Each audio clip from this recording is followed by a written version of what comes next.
According to sociologists, American society had changed dramatically over the last two generations.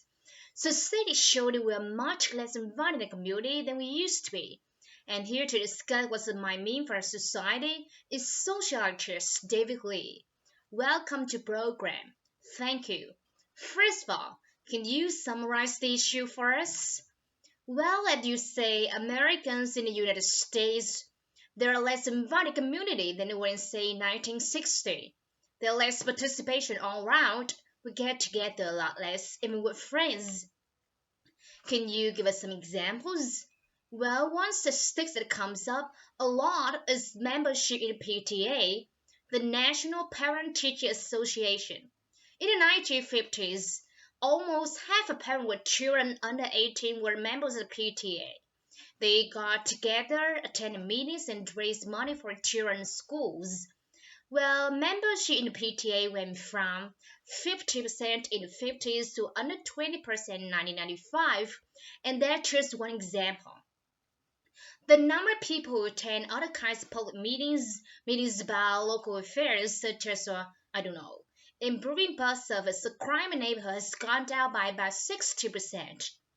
It's like people are less interested in the community. Yes, that's what it looks like. The less interest political process as well. Look at newspaper readership, for example.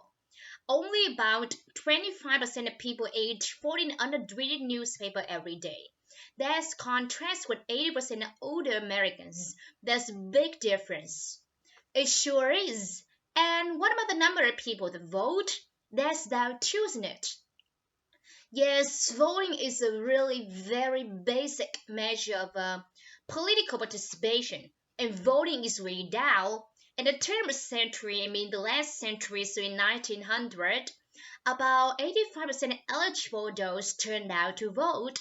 In the last presidential election, less than 50% turned out. Yeah, I see the problem. But you're talking about political involvement and involvement in local organizations. But what about social lives? You mentioned we socialize less as well. Yeah, we socialize less than we used to. In the 1950s, people have friends over to dinner more often. They visit their neighbors more often. Generally, people seem to have a much better social life back then we do now. That's really interesting. So we're becoming more isolated from each other. Yes, but is it such a big deal? I mean, you may say, so what? Are these kinds of social connection between people really important? I mean, these days we have a telephone, we have the internet. Yeah, the telephone have replaced face-to-face contact a lot, but informal social connections are actually very important. Why? There's a high correlation between social connection in the community and crime, for example. The more people know one another's names in the community, the less crime there is. I suppose that makes sense. Everybody knows who you are. Yep.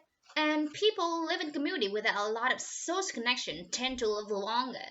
They have better health and are generally happier. Wow, so I guess there is a need to make people feel more connected to communities. But how would you do that? Well, that's a $1 million question. Well, one way would be encourage people to volunteer more. Volunteering is a great way to get people to get to know neighbors and build connection with the people. Maybe we should also hold block parties to get to know neighbors. Absolutely, why not?